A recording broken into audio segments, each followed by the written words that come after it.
Ayun mga tukmol, dahil wala tayong trabaho ngayon at wala rin tayong biking, so magluluto muna tayo ng masarap na hipon. Wow, sarap talaga nito mga tukmol. Okay, let's do this.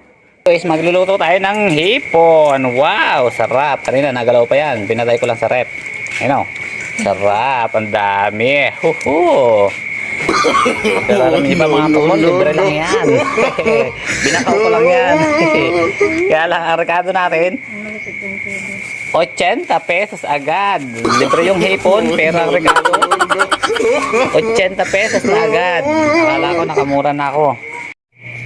So ayun mga tukmol, gayatin na natin. Ay, babaltan pa pala muna natin ang ating mga gulay-gulay.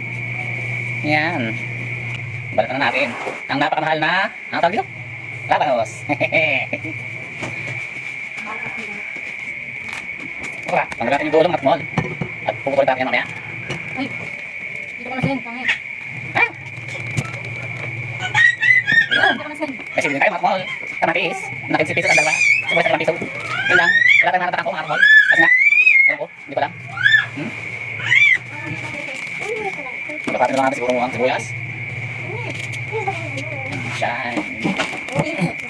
Wala pang kamatis. Ngayon natin ang kamatis. Patang bulok yata. Pagkapatin lang natin mga mall. Okay, gawin natin sa akin kasi wala. Oh, tama tayo sa dalawang kamatis kasi sobrang mahal. Hindi natin kaya. Ay! Pagkapatin natin itong ating okra mga kapal.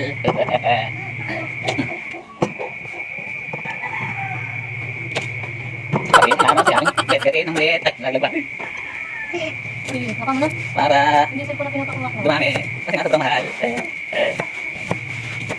Ay, nagtatago na tayo. Kaabuhan pa nga. Yan, ay. Ang sili natin, gasan lang natin. Ay, nakukuha ko sa'yo, ah. Okay, sa pagluluto ng hipon mga tumol, kailangan yung unang pinitin ng tubig, mga kamatis. Yan, syempre, nalagyan natin ang asin, para maganda na yan. Uy, parang paramit. Okay. Sindihan natin ang apoy, syempre.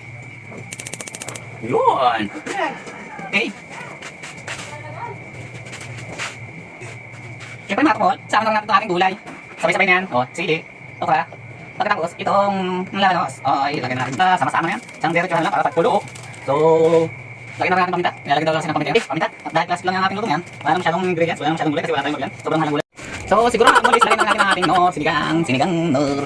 Huwag lang natin siguro ng ikalat kasi sobrang laki ito. Baka sobrang masim. Masim na ating mga batitit. Yung mga kalburo nating bata. Hindi na natin kulot. Tapos, lagyan na natin yung hipon. Siya, yun, tama-tama. Kumukulo na. Kaya lagyan natin ang ating hipon. Uy, wow. Sarap. Wow. Kita nyo naman. So, very fresh na hipon. Ang ating niluto, mga tukmol. Sinigang. Classic na sinigang lang tayo, mga tukmol. Wala nang ibang eche-eche. Para tikman natin ang tuwing na sarap ng ating hipon. Yan.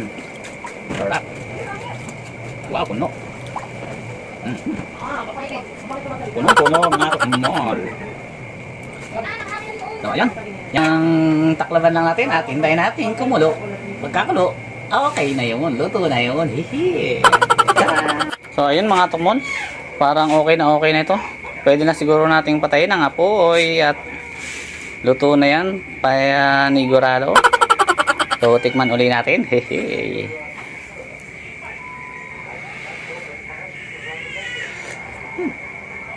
Mainit. Pero masarap.